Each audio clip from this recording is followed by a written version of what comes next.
খুলে দেখেন, শুধু নিজেকে হানাফি হানাফি বলে চিল্লান, একদিনও আবু হানিফা রাহিমাহুল্লাহর গ্রন্থ খুলে পড়ে দেখেননি বলেছেন। আর আপনি নাভির নিচে হাত বেঁধে রাফুল আদায় না করে আস্তে আমিন বলে নিজেকে দেখান যে আমি হানাফি, অথচ আবু হানিফা রাহিমাহুল্লাহর আকীদার বিন্দু মাত্র আপনার ভিতরে নাই। আপনি হানাফি হওয়ার দাবিতে মিথ্যুক। আপনি নিজেকে মাতুরিদি দাবি করেন, আপনি নিজেকে আশারি দাবি করেন, এটা ঠিক আছে, কিন্তু হানাফি দাবি করিয়েন না।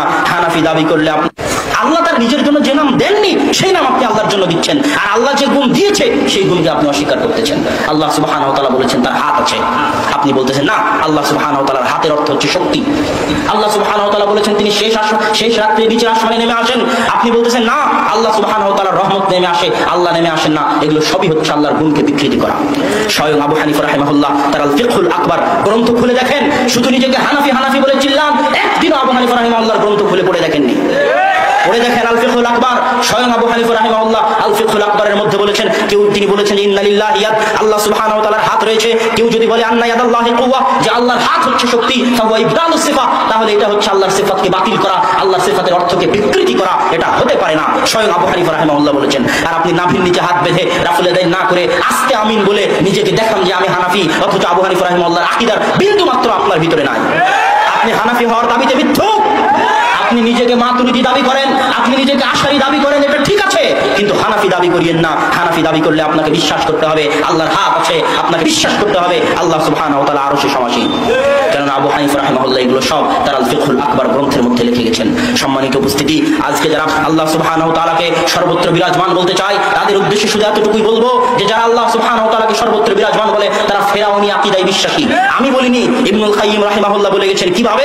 ফেরাউন তার মন্ত্রী হামানকে বলল, ইয়া হামান ইজআল লি সারহান কায়াত্তালি ইলা ইলাহি মুসা, হে হামান একটা বিল্ডিং বানাও, উঁচু বিল্ডিং। এই মুসা সারাদিন বলে যে তার আল্লাহ নাকি আসমানে আছে, তার আল্লাহ নাকি উপরে আছে। আমি ফেরাউন ওই বিল্ডিং এর উপরে উঠে দেখতে চাই যে মুসার আল্লাহ কোথায়, মুসার প্রতিপালক কোথায়। এটা আল্লাহ নিজে কোরআনে এইভাবে বর্ণনা দিচ্ছেন। মানে ফেরাউন বিশ্বাস করতো না যে আল্লাহ উপরে আছে।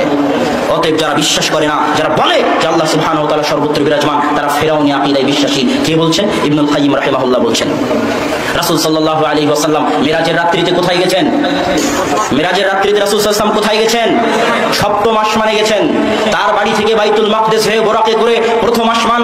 কে? তো জিবরাইল। মাম্মাক তো মুহাম্মদকে কি অনুমতি দেওয়া হয়েছে আসার? হ্যাঁ, অনুমতি দেওয়া হয়েছে। এইভাবে আসমানের দরজা খুলে প্রথম আসমানে আদম আলাইহিস সালাতু ওয়াস সালামের সাথে সাক্ষাৎ করে, দ্বিতীয়, তৃতীয়, চতুর্থ, পঞ্চম, ষষ্ঠ, সপ্তম, তারপরে সিদরাতুল মুনতাহা। জিবরাইল বললেন আমি আর সামনে এগোতে পারবো না, আপনি যান। তারপরে সরাসরি আল্লাহ সুবহানাহু ওয়া তাআলার সাথে কথোপকথন। 50 ওয়াক্ত কমাতে 5 ওয়াক্ত সালাত নিয়ে আল্লাহ রাসূল ফিরে আসলেন। যারা বলে যে আল্লাহ সুবহানাহু ওয়া তাআলা সর্বত্র বিরাজমান, তাদেরকে আগে মিরাজের ঘটনা অস্বীকার করতে হবে। আর যে মিরাজের ঘটনা অস্বীকার করবে সে কাফের হয়ে যাবে। আর যদি মিরাজের ঘটনা মেনে নেয় তাহলে এই দাবি মিথ্যা যে আল্লাহ সুবহানাহু ওয়া তাআলা সর্বত্র বিরাজমান, বরং আল্লাহ সুবহানাহু ওয়া তাআলা আরশে সমুন্নত। আর আল্লাহ সুবহানাহু ওয়া তাআলা সর্বত্র বিরাজমান, এটা অত্যন্ত জঘন্য নিকৃষ্ট আকীদা, হিন্দুদের আকীদা। আল্লাহ সুবহানাহু ওয়া তাআলা আমাদেরকে আকীদা থেকে পরিত্রাণ দান করুক। আল্লাহ